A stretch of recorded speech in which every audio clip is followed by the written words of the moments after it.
This is problem number 2 from Analyzing Linear Functions, and we are going to use the same terminology we used in number 1, and we're going to analyze this linear function, just this straight line. Remember, whenever we analyze it, we're looking at it from left to right, so it's going downhill. Let's talk about the domain. So, as a reminder from the last problem, in order for this to be diagonal, please do this on your paper. It has to be pulled to the left as it's going up, and down here it has to be pulled to the right as it's being pulled down. That's what creates the diagonal. It also helps us determine the domain and range. So domain, there's no limit how far it goes to the left as it's going up. There's no limit how far it goes to the right as it's going down. When there's no limits, I get to come over here and go negative infinity to positive.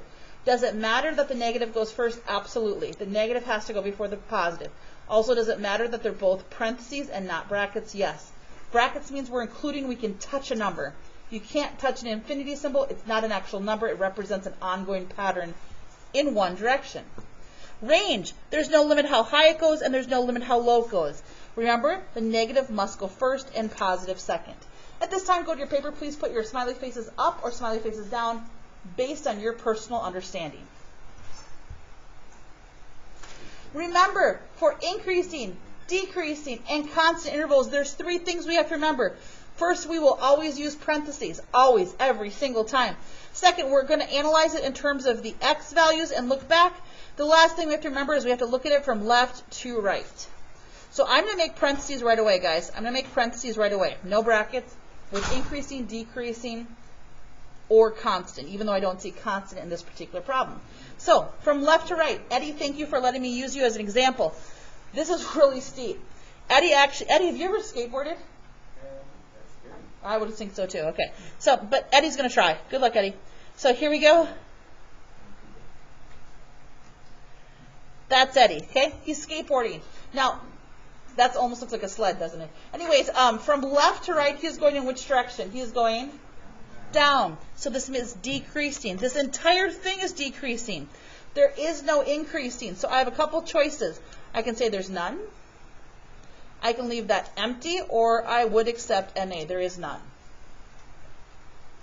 There's no places on this particular graph that are increasing. Remember, we look at it from left to right. Some students like to go like this, and they can see it from left to right, and they can see it easier that it's going down.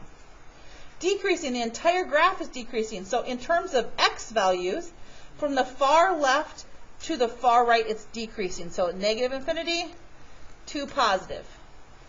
You never have to think, should it be brackets or parentheses? Always with increasing, decreasing, and constant, it's always parentheses. Okay, let's analyze it over here. So I'm going to start with going with yellow.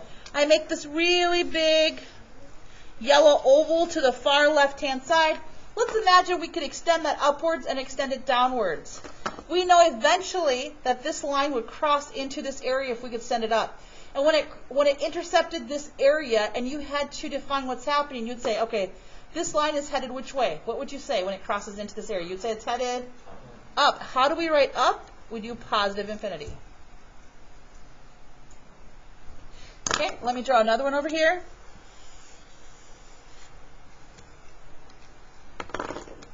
Again, if I could extend this down and extend it up, so it would be like over this whole entire area, I'm looking at the far right-hand side. X is in the far right. Eventually, this would cross into this area, and you'd say, hey, it's going down, represented by a negative infinity. On this graph, I can see there's one x-intercept. Notice for x-intercepts, the number, -1 in this case, goes in the x position. And the y-intercept is 0, -4. Period 4. So -4 is in this position. Okay, all I want you to do is underline positive or negative. Does this line have a positive or negative slope? Anybody? Negative, because from left to right it's going down. That means that the leading coefficient would also have to be negative. If the slope is negative, the leading coefficient is negative.